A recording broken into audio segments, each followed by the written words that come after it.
कि पृथ्वी चादर की तरह है, पृथ्वी गोल नहीं है और पृथ्वी स्थिर है, सूर्य के चारों तरफ नहीं घूमती बल्कि सूर्य ही उसके चारों तरफ घूमता है। तो ये उल्टी बातें अगर जो मान ले वो तो मुसलमान, और जो उल्टी बातें ना माने, जो अपना दिमाग चलाए, वो गैर मुस्लिम, और गैर मुस्लिमों को कत्ल करने की बात कहते थे। तो ये उल्टा राज चल रहा था। कहते हैं ना, वो एक कहावत है कि अंधा बांटे रेवड़ी, चीन चीन अपनों को दे। दूसरी कहावत है कि टका शेर बाजी टका शेर खाजा, वो कौन सा है, अंधेर नगरी चौपट राजा। तो ये अंधेर नगरी चौपट राजा, इनका फरिश्ता भी ऐसा, इनके मोहम्मद साहब भी इसी तरह के, इनका अल्लाह भी इस तरह का। तो अंधेर नगरी जो चौपट राजा है, ये जिब्रील फरिश्ते की वजह से हुई। सबसे बड़ा गुनाहगार अगर मानवता की हिंसा कराने के लिए है तो जिब्रील फरिश्ता है।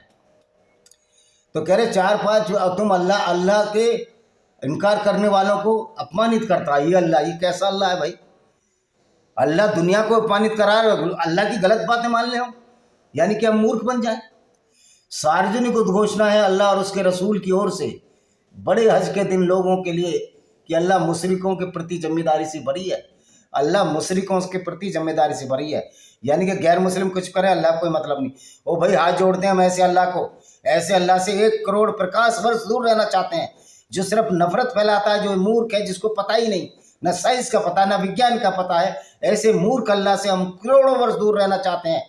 यद्यपि अल्लाह एक कल्पना मात्र है, जो कल्पना उन लोगों ने बनाई जो बद्दू थे, जो ये ऊंट और भेड़ चराने वाले बद्दू, जिनमें दिमाग नहीं था, उनको मोहम्मद ने चाउल्लू बनाया।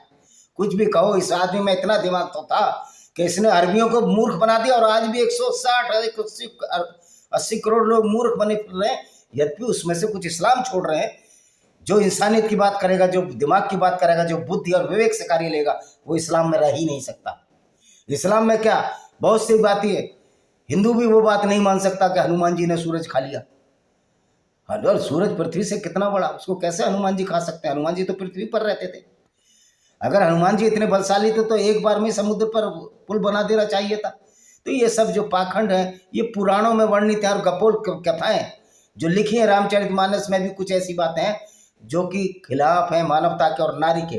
तो ऐसी चीज़ों को भी हम डिबंक करते हैं, उनका भी हम तिरस्कार करेंगे। सच्ची मानवता यही है। लोग कुछ भी समझते रहें, क्योंकि एक बहुत बड़ा वर्ग को उन्होंने शूद्र कह दिया, नारी को बेइज्जत कर दिया। तो इससे बड़ी विडंबना क्या हो सकती है? उसके लिए भी लोग लड़ने के आते हैं। आपको सच्चाई से इनकार करनी होगी। सिवाय उन मुशरिकों के जिससे तुमने संधि किए, फिर उन्होंने तुम्हारे साथ अपने बयान को पूर्ण करने में कोई कमी नहीं की। अब मोहम्मद साहब क्या संधि करते थे? संधि में जजिया तो देना ही पड़ता था। गुंडा